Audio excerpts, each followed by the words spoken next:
નાનપણથી જ આપણે જમાલપુરવાળા મંદિર ગયા હોય, મમ્મી પપ્પા જોડે ગયા હોય કે બીજા કોઈ જોડે ગયા હોય, અને રથયાત્રા સેમ અમદાવાદનું લોકલ છું એટલે રથયાત્રા નાનપણથી જ માણેલી કહો કે પછી આપણે ભગવાનના દર્શન માટે ગયા હોય તો એ બી એ રીતે બી કહી શકાય એમ.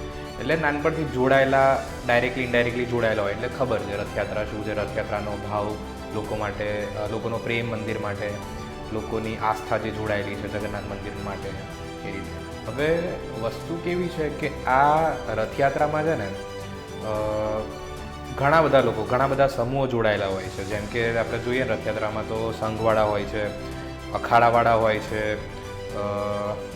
હવે આમ જોવા જઈએ ને તો જો રથયાત્રા એ હિન્દુ આસ્થાનું પ્રતીક છે, બરાબર, પણ આપણી અમદાવાદની રથયાત્રા જે જૂના શહેરમાંથી નીકળે છે ત્યાં ખાલી એક હિન્દુ નહીં, બીજા ધર્મોના લોકો પણ એટલા જોડાય છે અને પ્રેમભાવથી જોડાય છે, બરાબર. એટલે જે આપણે એવી રીતે બી તમે કહી શકો કે ભાઈ રથયાત્રા જે છે એક કમ્યુનલ હાર્મનીનો સિમ્બોલ બી કહી શકાય. અને જે ધાર્મિક રીતે બધી વસ્તુઓ જોડાયેલી છે તો એ છે જ.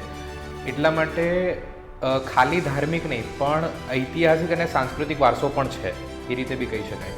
હવે અમે અત્યારે છે ને જો રથયાત્રા 148મી રથયાત્રા 2025ની અને ડોક્યુમેન્ટરી તરીકે બનાવવા જઈ રહ્યા છીએ એની ઉપર. હવે એનું કારણ એક જ છે, આમ તો એક કહેવા જઈએ તો બી ચાલે, પણ એમ તો ઘણા બધા કારણો છે. પણ જે મેઇન કારણ છે જે અમે હમણાં કાલે જ મહંત શ્રી દિલીપદાસ મહારાજનું ઇન્ટરવ્યૂ લીધું, એમને બી એ જ જણાવ્યું. એટલે અમે એમને એક સવાલ પૂછ્યો હતો કે ભાઈ આપણે જે ચોક્કસ રૂટ છે જમાલપુરથી સરસપુરનું, તો એની પાછળ કોઈ લોકકથા હોય કે કોઈ મહત્વ એ ચોક્કસ રૂટનું.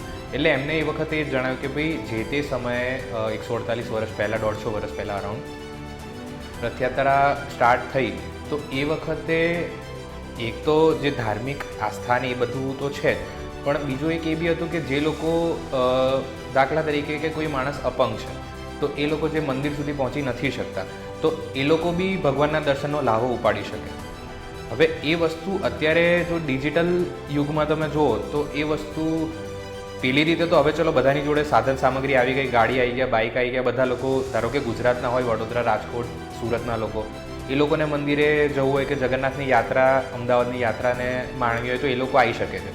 પણ જે લોકો અમેરિકા, ઇંગ્લેન્ડ, બહારના દેશોમાં છે અને એ લોકોને માણવી હોય તો એ લોકો માટે બી અમે વિચારી શકીએ કે ભાઈ ઓકે, એ લોકોને માણવા માટે આ એક વસ્તુ હતી કે અમે કરી શકીએ કે ભાઈ ડોક્યુમેન્ટરી બનાવી, અને ડિજિટલ યુગ છે તો જે બી માણસ જેટલા બી કિલોમીટરો, મીલો દૂર બેઠો છે એ બી પોતાના ફોનમાં, લેપટોપમાં, કોમ્પ્યુટરમાં જોઈ શકે છે.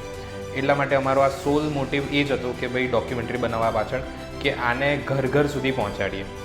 ડિજિટલ યુગમાં આપણે જોઈએ તો દરેક માણસના હાથમાં ફોન હોય છે, બરાબર.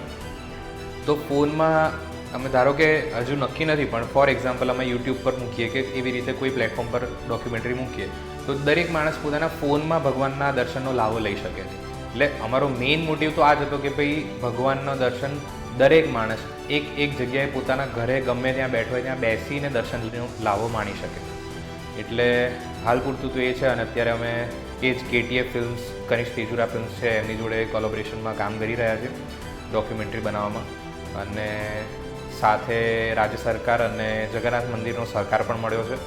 ભક્તિ અને પ્રેમથી પસંદ કરો, લાઈક કરો, શેર કરજો, પોતાના પરિવારજનોને, ફ્રેન્ડ્સને સર્કલ કરજો.